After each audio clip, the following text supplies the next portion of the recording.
Depuis hier, dans son champ de vision, voilà ce qu'aperçoit Christelle Blanc derrière la vitrine de sa boulangerie. Des poubelles qui débordent et des ordures qui s'amoncellent sur les trottoirs. Les éboueurs ne passent pas, ça fait 48 heures qu'ils ne passent pas et donc nous c'est très dérangeant pour nous parce qu'on a quand même pas mal de déchets le soir, entre les cartons et effectivement la marchandise qui n'est plus utilisable pour le lendemain. Donc effectivement c'est un peu gênant.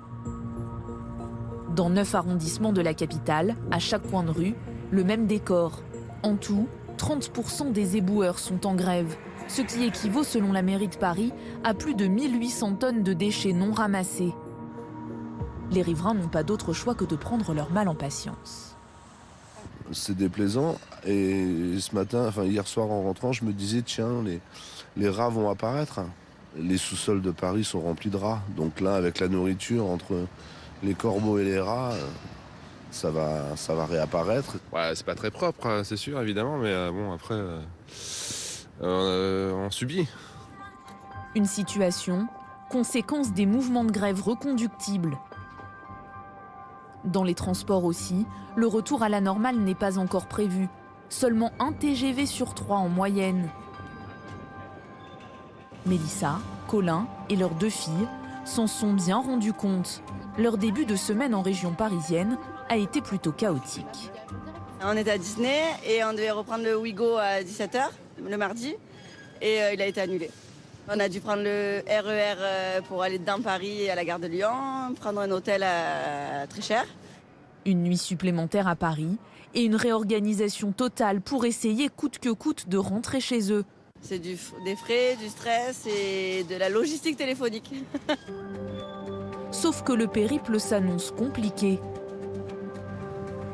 Alors pour échapper à la galère, certains usagers ont privilégié l'option voiture pour se rendre au travail, à condition d'avoir de l'essence. Avec les raffineries bloquées, le spectre d'une pénurie commence à planer sur les automobilistes. Résultat, à la pompe, des files d'attente se sont formées. J'ai été en galère la dernière fois qu'il y a eu les grèves pour l'essence. Et du coup, en prévention, je fais le plein alors qu'il me restait un demi-plein. Je vous vois qu'un jerrycan ? Oui, c'est pour anticiper. Parce que j'ai trop galéré il y a 2 mois. Je vais prendre 5 litres. Une grève reconductible qui touche aussi les chefs d'entreprise. Charles Baloffet possède plusieurs crêperies à Paris.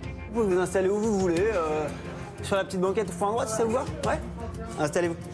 L'une de ses adresses, à proximité d'une gare et des transports en commun, est fortement impactée. Hier, j'étais autour de 12-13 réservations jour et la semaine dernière, 28. Pratiquement 2 fois moins de clients, une baisse drastique qu'ils n'avaient pas prévue.